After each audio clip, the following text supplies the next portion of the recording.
Hello everyone, Manny here. I just wanted to go over one of my new favorite RPGs very quickly and tell you about some of the homebrews that I have added to it. Mausritter is one of the simplest RPGs that I have ever seen. The setting is very cute and flavorful. You play as mice like Redwall or the Rats of Nim. Making a character takes less than 5 minutes. You roll 3d6 3 times, which gives you your base stats of strength, dexterity, and will after you drop the lowest die. Then you roll 1d6 twice, that gives you your starting health and money. And then this table determines your background based on your number of HP and your number of pips. And that gives you 2 starting items. You also start out with rations and torches, as well as a weapon of your choice. If you need inspiration for how they look or roleplay, you can roll a birth sign, coat, and a physical detail. And there's even a table for rolling up a name. Most of what your character can do is determined by what they're carrying. And if you take injuries or push yourself too hard, you get tokens that go into your inventory, limiting what you can carry. Combat is fast and deadly, attacks always hit, you just roll your weapon damage, which can be impaired or enhanced to reduce or increase the amount of damage that you deal, dealt directly to enemy hit protection, and vice versa. Damage then starts eating into your stats, like strength, and the entire system is roll under. Because the maximum value for a stat is 12, your mouse is probably going to have worse than a 50-50 chance at doing any activity. But this isn't like D&D where you're rolling checks constantly. You should only be rolling these saves when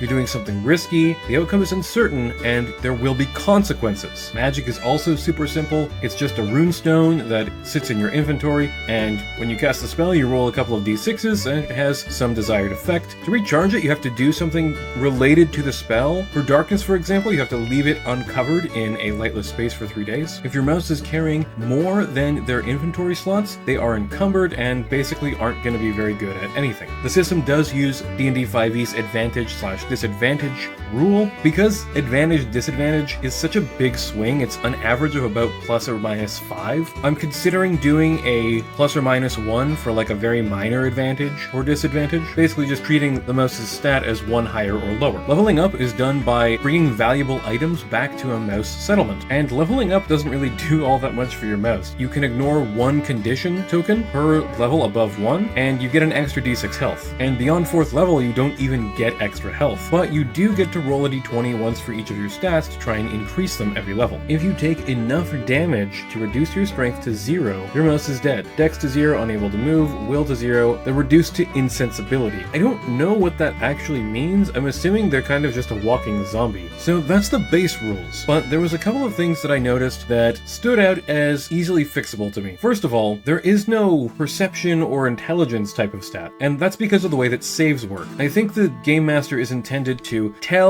the mice everything, but if you're doing like a dungeon delve kind of thing and you want to have secret passages, hidden doors, and hidden traps, I think that having a perception/intelligence stat is probably a good idea. The other thing is that there's not really any penalty for death. When your mouse dies, roll up a new one. The GM should introduce them as soon as possible. Getting back into the game quickly is more important than realism. So the only thing that you might lose is if your mouse is at level 2, you're going to lose a grit and some HP. So there's not really anything stopping a player from rolling up a kind of crappy mouse with 2s and 3s in their stats and then just getting themselves killed. There is a system to give extra items to mice that roll 4 stats, but I don't think that's enough because the other mice are just going to loot their body, and then players can farm mice by getting themselves killed, essentially. And while I don't think that my players would do that, it is a bit of a hole in the system. So I've solved both of these in one fell swoop. I've created a new stat called Wits. You calculate Wits by subtracting your strength, dex, and will from 36. Your Wits score would be above 10, divide the remainder by 2, round down, and add it. So a mouse who rolls 8, 9, 9, which is about average stats, will have a Wits score of 10. And this is their ability to notice danger, seek out hidden things, and their general intelligence. This acts as a consolation prize for someone who rolls really low stats. They're the clever one. Meanwhile, the really big, strong mouse with high charisma and high agility, which ended up being rolled by one of my players, he's kind of a total dumbass. Now, I don't think that you should be using wit all the time. The system is meant to only have saves be rolled when there is some consequence. But you could use this as a passive test as well. Having a mouse in the party with wit of 12 or higher might automatically spot a hidden door, whereas otherwise you're going to have to roll for the entire party secretly. Now, a concern of one of my players was that they get attached to their characters, and they didn't want to have their mouse just up and die because they got ambushed ambushed by rats or something, so I decided to add in a scars system. Scars are permanent debuffs to a mouse. Whenever you take critical damage, you get a wounded token. So if you take damage that would kill you, you instead gain 2 wounded tokens. I also added a sort of inspiration system, just really simple. You can hold on to 1 reroll, and if you play to your character, do something daring,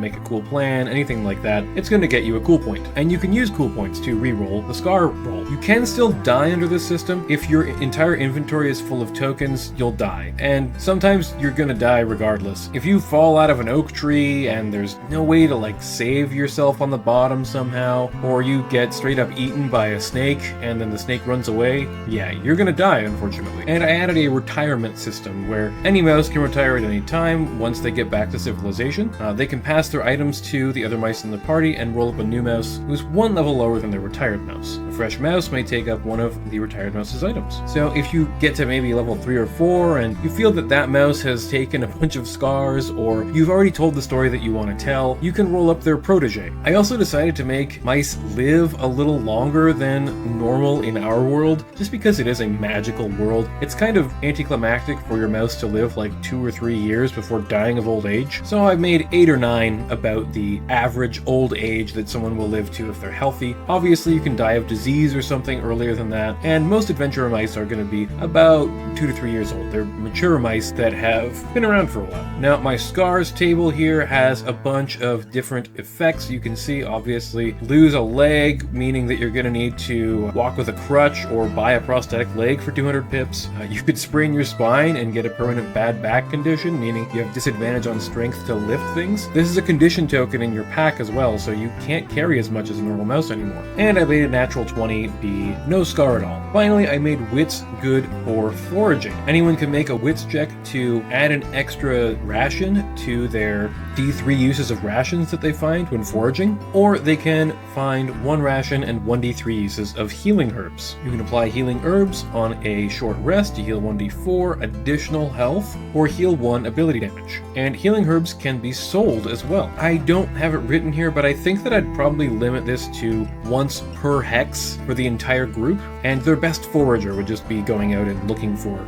herbs. And there is a small risk. If you roll a critical fail on either of these checks, you will become poisoned, which basically just gives you disadvantage on everything. Now, the freehold fields is my setting that I'm going to be running the game in. I basically just took the hex map in the provided book and changed it around a little bit. I turned this into a frog kingdom over here. This has been changed to a place called Oak Tower, which is kind of like the rats of Nim under the rosebush. These guys are like alchemists, and I call them the wise mice. And number 4 is the Snake Swamp, where a bunch of water snakes reside. I've further expanded the lore for all of the locations, so if you want to copy my lore here and use it for your own game, you can pause and have a quick look through. I will be using the adventure provided in the book, but I'm going to be altering it slightly, and it's not going to be the first adventure. I think that it's important for players to have a bond and actually care about the world that they are fighting to improve or save. So I'll be running a few different adventures in all of the mouse settlements first, and then I'll be running a modified version of the adventure provided in the book. Thank you so much for watching, everyone. Be sure to support Isaac Williams and Losing Games. Link down below to their drive-thru RPG page. And if you want my homebrew rules, there'll be a link in the description for that as well. Now get out there and enjoy some adventures as a tiny mouse in a huge world. And have a great day, everyone.